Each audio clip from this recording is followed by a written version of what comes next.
Hello, chess fans. Welcome to another edition of Chess Chat, a program brought to you live from the Workers Credit Union studios at Fitchburg Access Television. I am your host, George Merijanian, Program Director of the Wachusett Chess Club at Fitchburg State University. This club had been meeting Wednesday evenings in room C-159 of the McKay complex at the university. However, we have been in suspension since early March of this year because of the COVID-19 pandemic. Hopefully, we will return to our delightful playing site at Fitchburg State University once it's declared that we can return to some sort of normalcy all around in Fitchburg and elsewhere too. Now with me today for this edition of Chess Chat is once again our award-winning director Darren Dame of Fitchburg. He's assisted in the control room by fellow resident Brian Bigelow, a longtime Wachusett Chess Club member. And across from me is my trusty co-host, a chess author, a chess photographer, a chess statistician. Again, my good friend, my colleague, Dave Kuchar, Westminster. Hello, Dave. Hi, George. Good seeing you. What's that? It's good seeing you once again. Good to see you. Happy Election Eve. Same to you. I wish you the same.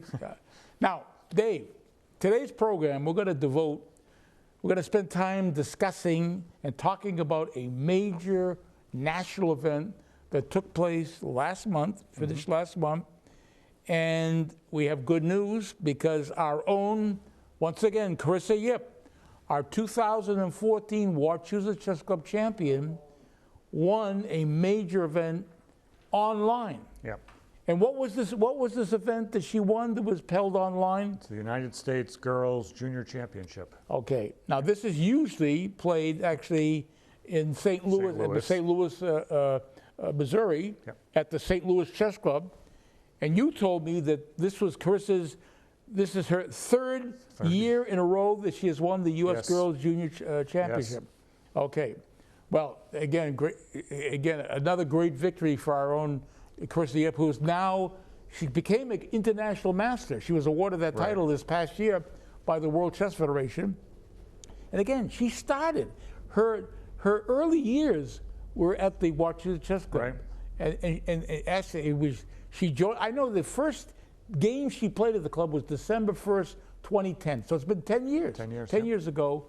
And she quickly became a Class A player. Yeah. Actually, I think within 2 years, she was a Class A player. Yep. Yeah, so she really has developed, and she is now the number 2, she's the second highest rated female player in the country. Right.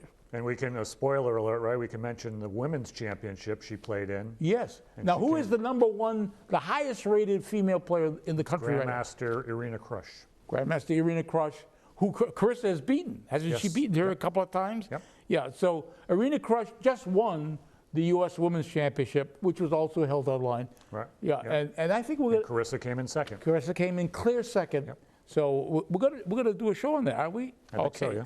But about this U.S. Girls Junior Championship that Carissa won, we're going to present, our director Darren Dame has photos of all the participants. So let us actually present to our viewers of all the participants. Let's start actually with a girl, the youngest participant in the Girls Championship, 10-year-old Alice Lee. Let's see a photo of Alice Lee.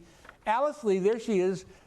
She lives in Minnesota, and she's making her debut. I think she did play before. I think so. So Alice Lee, 10 years old, came in tied with 2 other girls. And who are they?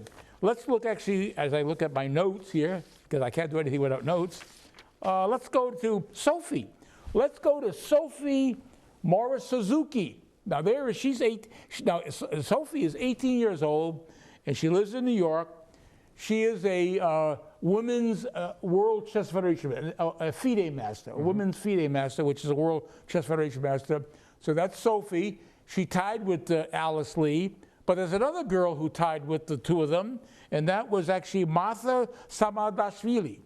Now that's Martha Samadashvili. She also lives in New York, and she happens to be 16 years old, and she is also a women's FIDE master.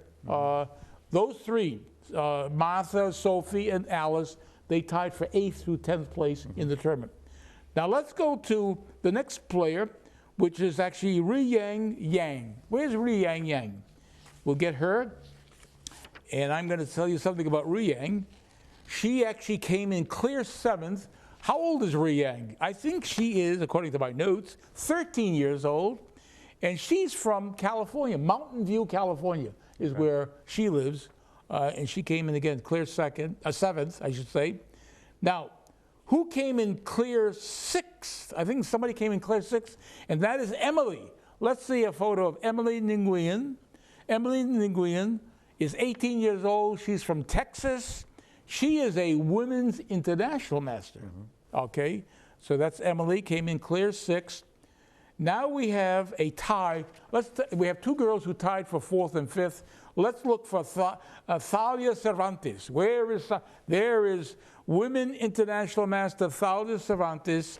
And Thalia is, how old is Thalia? She's 18. And she was born in Cuba, but you know where she lives now? No. Missouri. I think she lives. I think she lives in St. Louis. St. Louis, yeah, which is the chess capital. Has the premier chess center. By the way, you met Rex Sinkfield, who's the brains behind the St. Louis Chess Club. So Thalia finished actually in 4th and 5th place. Now she tied with women grandmaster Jennifer Yu. Let's have a photo of Jennifer Yu. And Jennifer is 18 years old, and she lives in Virginia, and Ashburn, Virginia. I don't know where that's probably, maybe that's close to Washington, D.C. I don't know exactly where Ashburn is, but she's from Virginia, and she's a women grandmaster. Now, let's work up our way up to 3rd place. Do we have clear 3rd place? I think we do. Clear 3rd place went to women international master Rochelle Wu. Let's see Rochelle. There's Rochelle. She's 14 years old, and she's from California. Okay? Now we have a clear 2nd place, and who finished in clear 2nd place? But none other than international master Annie Wang. Annie is 18 years old, and she lives in California also.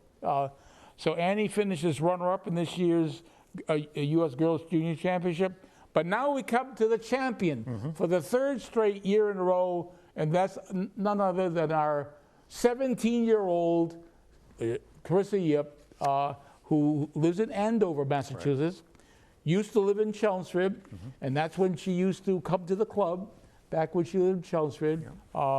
And we're very proud of her because she is, I am going to predict, I will make the prediction right now that she will become women's world champion.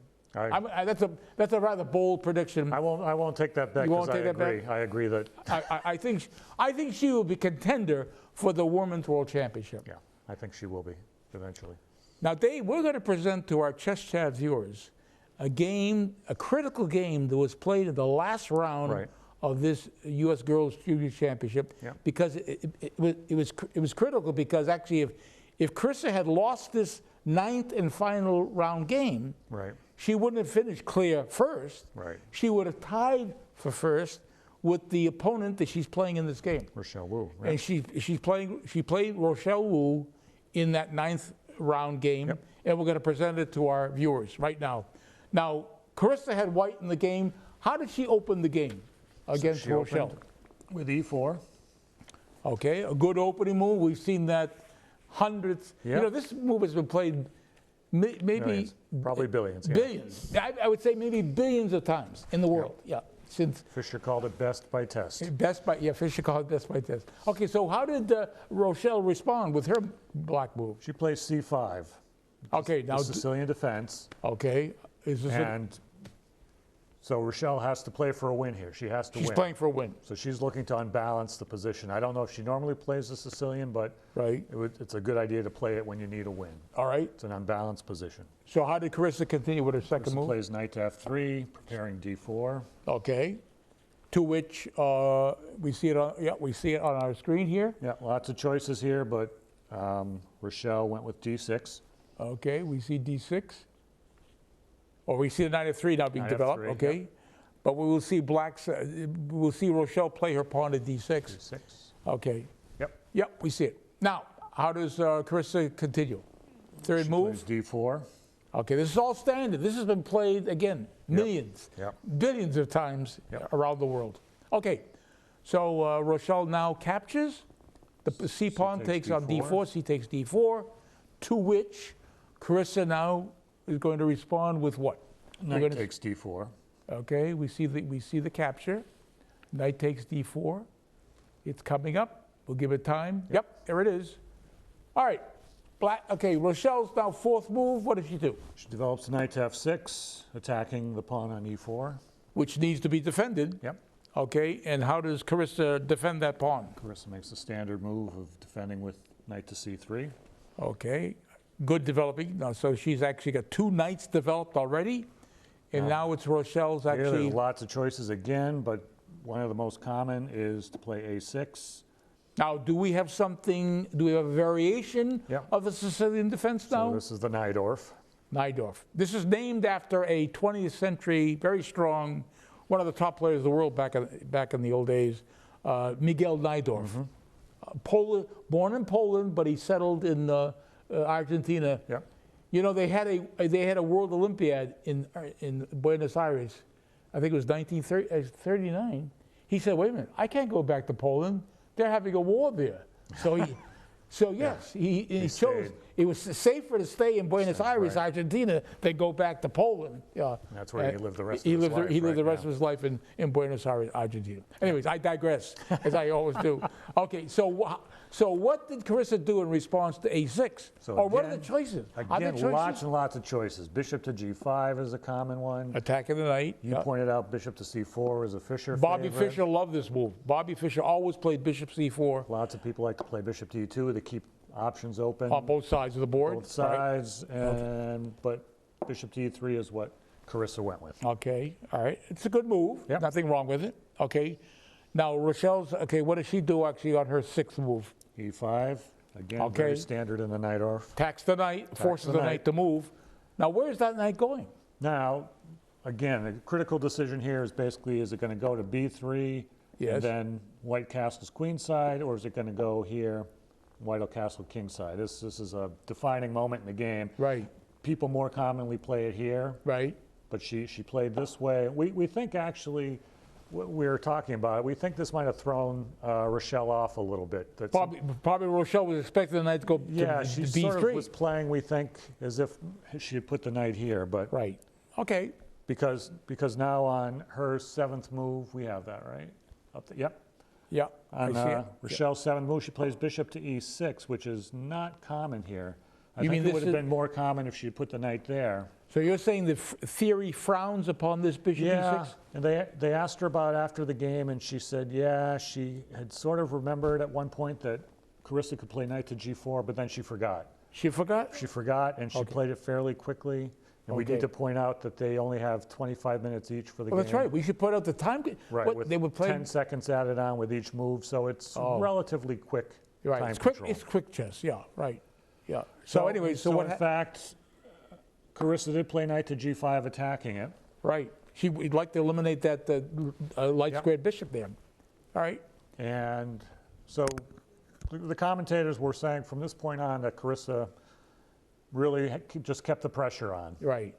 All right. So it's now Rochelle's move. What did she do? She plays queen C7. Okay. That was her 8th move. Yep. 8th move for Rochelle.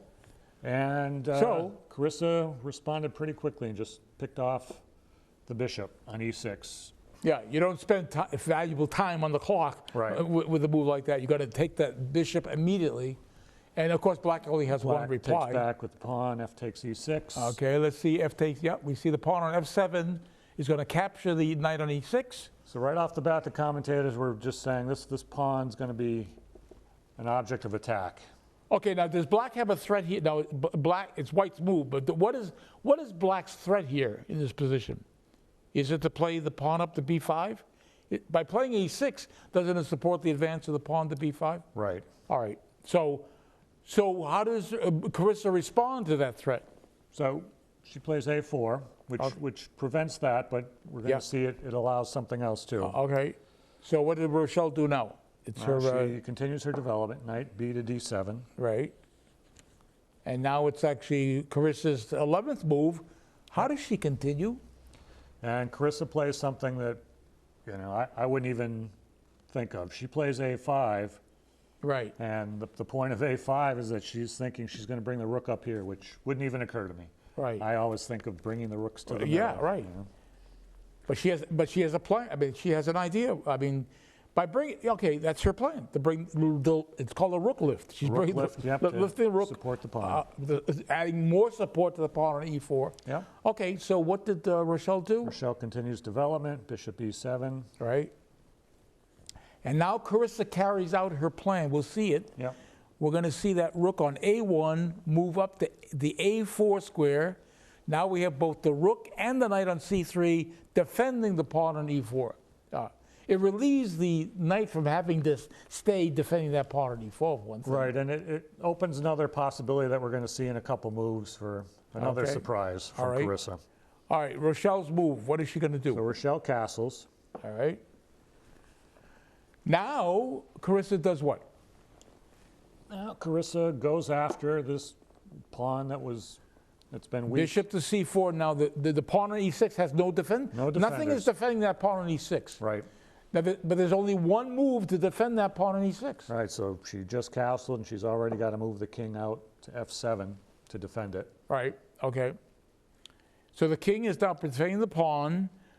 Now the next move, I'm very impressed by the next move. And the commentators were too. All the commentators at this point, they were looking at... What were they looking at? Pushing the pawn to G4 and Wait a wondering... minute, when you say the commentators, are you talking about people like Grandmaster Sirawan, Jen Shahadi, Christian Cyrilla, I think. Was he doing, okay, it wasn't Maurice Ashley. Maurice Ashley wasn't doing that game. But they were wondering But they were wondering why Carissa didn't play this? Well, this is all they were talking about. They said, let's look at G4, and while they were looking at it, yes, all of a sudden on the board, Carissa's playing Queen this J1, and they all said, whoa, what's going on? So that even surprised them. They were amazed that Carissa surprised them, but then as they looked at it, they said, wow, that's a nice move. Yes, right. They weren't even thinking of that. They weren't even thinking of it. Right. And the threat is mainly to bring the queen up here. So and now we have a double attack. Double attack. Right. See, so that's a beautiful move. I mean, that is. I have to say that is a beautiful move. It would never occur to me. You know, if I'm in this position, I'll probably thinking I'm going to push the queen up. You ever see the queen moving over the A file? Yeah, but it's clear what Carissa's idea is. She has a plan. So and you need that in chess. Okay, so what did actually Rochelle do now? So Rochelle made a move that probably wasn't best. Again, we got to keep in mind these are short time controls. Right. She plays the knight here to help defend that pawn. Yeah, but the problem is Carissa's just going to immediately get rid of that knight. Just take it. Okay, and of course, now there's two ways to recapture here that bishop. Now, what did actually Rochelle choose? She chose to take with the pawn. And she could have taken with the queen, which probably would have been better. Taking with the pawn now, these two pawns here are doubled and isolated. Oh, it's bad having doubled pawns. Right. But worse is having isolated double pawn. You want to avoid that. Next to him. So yes, I think taking with the queen was certainly better. Would have been better. Yeah. Okay, so it's Carissa's move. What does she do? Carissa continues just by castling. Okay, so it took her 16 moves, but she's now safely tucked away here on the king side. Yep.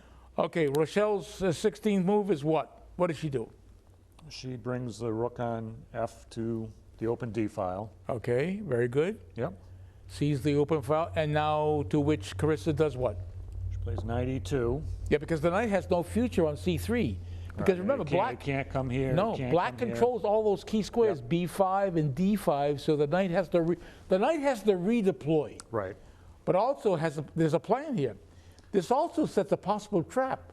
I know if in this position there are players I know that would play that rook on D8. Yeah. Would zoom it right down to D2. Say, that looks good. Right. It attacks the knight on E2. It also attacks the pawn on C2. But that would be a blunder. Why? Show our viewers. Then the bishop would just... Yeah. It would entrap the rook. Entrap the rook, guard both pieces. And guess what the queen would do? The queen would move over. Come over and pick it off. And pick off the rook. Right. Yeah. So, again, there's also trap possibilities. Right. Yeah, so, but again, what did Rochelle do? Didn't fall into a trap like that. No, she didn't fall for a trap.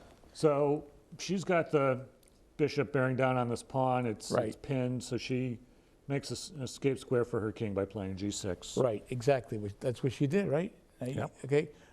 So yeah, it allows that G7 square to be an escape square. Yep. Okay, now Carissa carries out her plan now of trying to open up the F the file. F file for her rook. Okay, so F4 was a F4. very strong move, very strong. To which Rochelle responds with By getting the king, escape. Yeah, getting get it off of that the file. Get off of that diagonal. Yeah. All right. Now comes a very critical. What happens now? Well, so now that pawn Oh yeah, is now no longer yeah, Chris says, I thank you defended. for the pawn. says, yep, thank So you. Chris now has won a pawn. Yep. And I think we're going to see. Are we going to see a mistake now by Yeah, Rochelle? now this is a fairly critical point. Is so Yeah.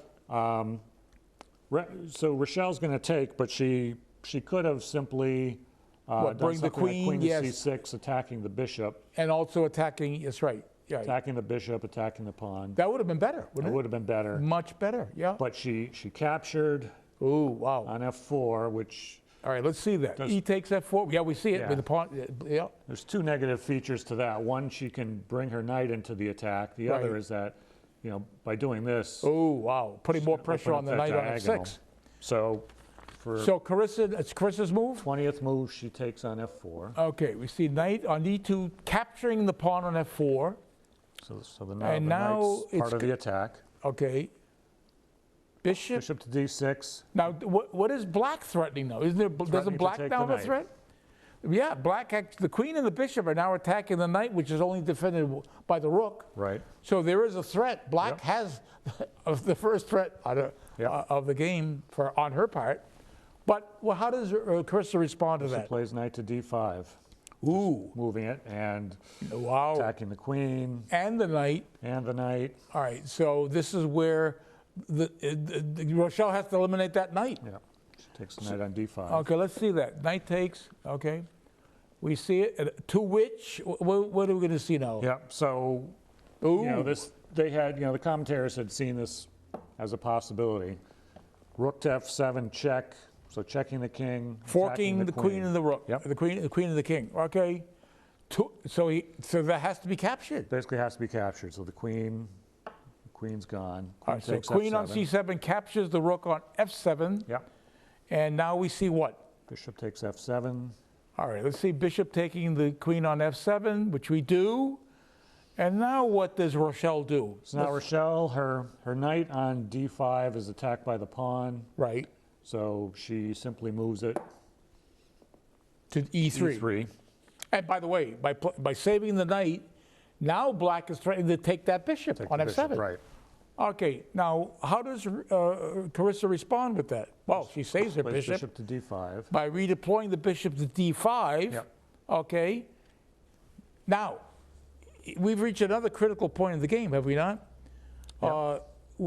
What actually, is there something that the computer recommended? Well, that a key thing that, again, Rochelle maybe overlooked it. We should point out that at this point in the game, Rochelle was Yeah. down to just a few minutes left. Oh, really? The and, time was short. Carissa had much more time on her clock. Okay. So she had to move quickly. She has to worry about the Discovered opening up- check. Discovered check here. Okay. So if she had played the bishop here to block that, that would Yes. have been a better idea. So- but again, she doesn't have much time. So that's what she should have done. Plays rook to f8, threatening to To come check down, and fork the queen and the king.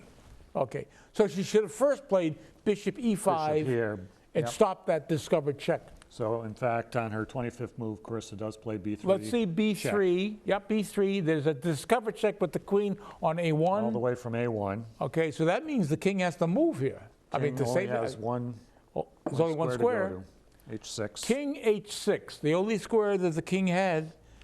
Now what does Carissa do? It's her 26th move coming up. She just keeps on pushing. She plays e5. Ooh, it attacks the bishop. So attacks the bishop and also opens up Ooh, wow, it allows the rook to this come over. to come all the way over. Yep. Yeah, all right, that's a nice move. E5 is a nice move. Very nice. Okay, how does Rochelle respond to this move? Again, Yeah, comes- not a lot of time. She plays rook to f1 check. Okay, and now the queen has to take. Queen has to take. Queen on A1 takes the rook on F1. Yep. Okay. And then, of course, Rochelle takes the queen. Knight takes F1. Knight on E3 takes the queen on F1. Yep. All right. All right, so it's Carissa's move now, is it not? Yep. Okay, what is she doing here in this she move? just plays pawn takes bishop on D6. Okay, so the pawn on E5 takes the bishop on D6. Okay. Now, Rochelle says, I can't leave my knight on F1. Right. I got to save it. So she moves the knight E3. to E3. Okay. Let's move it back to E3. But now what happens? Carissa's got bishop takes B7. Look what she's doing here. Yeah, so she's attacking the rook. So she's threatening to push this pawn. She's got a passed pawn there. That pawn on D6 is a passed pawn. Right. So Rochelle really, her rook's attacked. She plays rook to D8 to stop that pawn. She puts the rook on D8, attacks the pawn on D6. And how does Carissa continue now? Now Carissa takes the pawn on A6. So now she's got another passed pawn. Oh boy! All right, two passed pawns here. Yeah. Okay, and now what happens here? Rochelle really can't deal with both. She takes the pawn on D6. All right. So Carissa says, "Be my guest. Yep. Take my pawn on D6, because what I'm doing is actually bishop back to D3. Right, which is actually clears the way."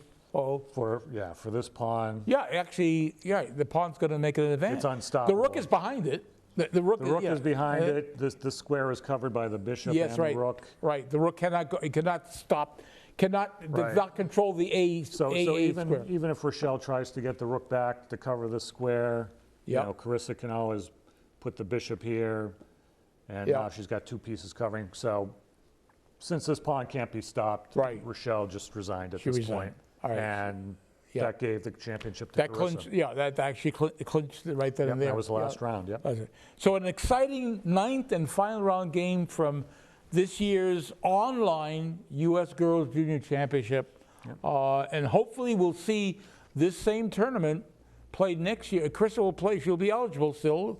She'll be young enough to play next year. So what is it, under 20, I think? I think it's under 20, but I think five of these 10 girls were 18 years old. Yeah. Okay. Carissa was 17, so she'll be able to play next year, and even the year after for the next several years, for that matter. So she may have a good winning streak going. Now, I wanted to point out, because I see that we have time left, a little bit about Carissa, because she's really amazing.